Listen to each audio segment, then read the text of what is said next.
दुईटी लवंग एइठी रख ग्यारंटी देउची से नारी 10 मिनिट्रे तुम पाखक आसिब जहाँ चाहिए ताहा करिब। हाँ फ्रेंड्स, जदि आपण केउ झियो बा विवाहिता नारी को मने मने भल पाउछंती किंतु जेते चेष्टा कले मध्य ताकू पटेई पारुनाहांती, ताकू निजर मन कथा कहिबाकू डरुचंती, आउ आपण चाहुचंती कि से झियो बा विवाहिता नारी निजे आसी आपण को भल पाउची बोली कहू आपणकर सबु इच्छा पूरण करू, तेबे आजिर एही भिडियोटी आपणकर इच्छा को पूरण करिब।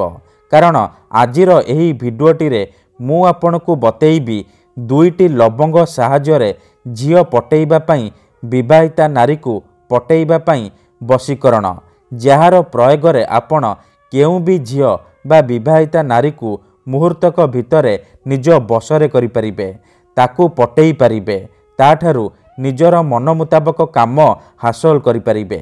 सीए आपणक प्रेम रे एमिति दीवानी हेइजिबो कि राति दिन आपणक कथा भाबिब, पागली परी आपण को भल पाइब, आपण ताकू जहा कहिबे जेमिति कहिबे सीए करिब, कोनोसी प्रकार बाधा देब नाही। नमस्कार फ्रेंड्स, ओडिया फंडा चैनल को आपण मानकु स्वागत। दुईटी लवंगर एही वशीकरण प्रचंड महाशक्तिशाली वशीकरण, एहार प्रयोग केबे भी खाली जाएनी। जे भी एहाकू करिछि सफल हेइछि, वर्ष वर्ष धरी भांगी जाइतिबा पुराना प्रेम को फेराई आनी पारिछि। सासू नणद दियर भाउज काहाकू भी निज बसरे करी ताठारु निजर मन मुताबक काम हासिल करि पारिछि। जदि केउ झियो आपण को धोखा देइछि, छाड़ी पळेइछि, आपणक नंबर ब्लॉक करि देइछि, अन्य काहा सहित कथा हेउछि, अन्य काहाकू भल पाउछि, तेबे मात्र थरे दुईटी लवंग एइठी रख ग्यारंटी देउछि से झियो जेते दूर थिले मध्य राति दिन आपणक कथा भाबिब, निजे आसिब, आपणकर पाद तले पड़िब, आपणको भल पाउछि बोली कहिब। एही वशीकरण करिबा अति सहज। एथिरे आपणको कोनोसी प्रकार मंत्र तंत्र करिबाकू पड़िबनी किंबा कोनोसी प्रकार पैसा खर्च करिबाकू पड़िबनी। बिना मंत्र बिना तंत्र बिना कोनोसी पैसा खर्च करी आपण निज घरे बसी बसी निज पसंदर से झियो बा विवाहिता नारी को पटेई पारिबे, ताठारु निजर मन मुताबक काम हासिल करि पारिबे। एही वशीकरण को केउ भी पुओ बा झियो अति सहजरे करि पारिबे।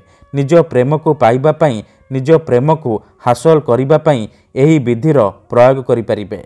आपण भाबुचंती कि दीटा लवंग रे आपण किपरि झियो पटेई पारिबे, विवाहिता नारी को पटेई पारिबे। हाँ फ्रेंड्स, ये सत दीटा लवंगर वशीकरण महाशक्तिशाली वशीकरण, किंतु एहाकू आपणकू ठीक भाबरे शिखिबाकू पड़िबो, प्रयोग विधि को ठीक भाबरे बुझिबाकू पड़िबो, तेबे जाई मु आपणकू ग्यारंटी देउची आपण जेउ झियो बा विवाहिता नारी को पटेइबाकू चाहुचंती ताकू अति सहजरे पटेई पारिबे, ताठारु निजर मन मुताबक काम हासिल करि पारिबे। किंतु फ्रेंड्स, मु आपणकू कहि दउची मनरे कोनोसी खराब उद्देश्य किंबा कोनोसी खराब काम पई आपण एही वशीकरण को प्रयोग करिबेनी। जदि आपण से झियो बा विवाहिता नारी को सत प्रेम करूचंती, ताकू विवाह करिबाकू चाहुचंती, तेबे आपण एही वशीकरण को प्रयोग करिबे। अन्यथा मनरे कोनोसी खराब उद्देश्य किंबा कोनोसी खराब काम पई आपण एही वशीकरण को प्रयोग करिबेनी। ठीक अछि, तेबे चलंतु जानिबा एही विधि को आपण किपरि करिबे। मने रखंतु, एही वशीकरण करिबा पई आपणकू किछि सामग्री दरकार, जेमिति कि दीटा लवंग, खंडिए नाली रंगर सूता, अल्प टिके लाल सिंदूर। ठीक अछि, मने रखंतु एही वशीकरण विधि को आपण केवल मंगलवार किंबा शनिवार दिन राति रे करिबे। विधिटी करिबा पूर्वरु भल भाबरे हाथ गोड़ मुह धोई सफा वस्त्र पिंधि आपण एही वशीकरण विधि को आरंभ करिबे। प्रथमे आपण कोन करिबे, एही सबु सामग्री आनी सारिबा परे निजर सोईबा घरे किंबा कोनोसी एक जगारे नाली रंगर आसन पकेइकी दक्षिण दिग को मुह करिकी बसी पड़िबे। ध्यान रखिबे, जेउठारे आपणकू केही देखिबेनी किंबा अधारू डाकिबेनी। तापरे जो दीटा लवंग आनिचंती, सेई दीटा लवंगरू गोटिए लवंग ଡାହାଣ ହାତରେ ଧରିବେ ଆଉ ଆଖି ବନ୍ଦ କରି ସେଇ ଝିଅ ବା ସ୍ତ୍ରୀକୁ ମନେ ମନେ ଭାବିବେ, ତାର ନାମ 21 ଥର ଉଚ୍ଚାରଣ କରିବେ, ତାପରେ ଲବଙ୍ଗରେ ଫୁଙ୍କିଦେବେ। ଏତିକି କରିସାରିବା ପରେ ସେ ଲବଙ୍ଗକୁ ଅଲଗା ରଖିବେ। ଆଉ ଗୋଟିଏ ଲବଙ୍ଗ ହାତରେ ଧରିବେ। ନିଜର ନାମ 21 ଥର ଉଚ୍ଚାରଣ କରି ସେ ଲବଙ୍ଗରେ ଫୁଙ୍କିଦେବେ।